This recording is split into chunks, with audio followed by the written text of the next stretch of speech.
ઉમરગામના નરાધમ શિક્ષકને 5 વર્ષની સજા ફટકારવામાં આવી। આરોપી શિક્ષકને સજા સહિત 3000નો દંડ ફટકારવામાં આવ્યો છે। દંડ ન ભરે તો વધુ 6 માસની સજાનો કોર્ટ દ્વારા આદેશ કરવામાં આવ્યો છે। ત્યારે જાવેદ વધુ વિગતો જણાવી રહ્યા છે। જાવેદ, શિક્ષક સામે પગલાં લેવામાં આવ્યા છે। વિદ્યાર્થીની સાથે અડપલા કર્યા હતા આ શિક્ષકે, શું માહિતી આ મામલે? હજી ઉમરગામની ઘટના છે। 2018ના ફેબ્રુઆરી માસમાં ઘટના બની હતી, જ્યાં વિદ્યાર્થીની પાસે તેણે બુકો મંગાવી અને સ્ટાફરૂમમાં બોલાવી હતી।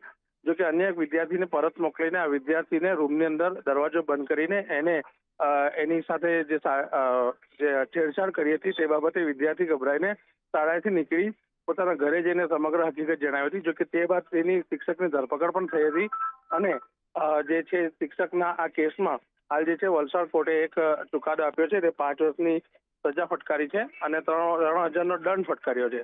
જો દંડ ન ભરે તો વધુ સજાનો હુકમ જે છે કરવામાં આવ્યો છે। ધન્યવાદ જાવેદ આ માહિતી માટે।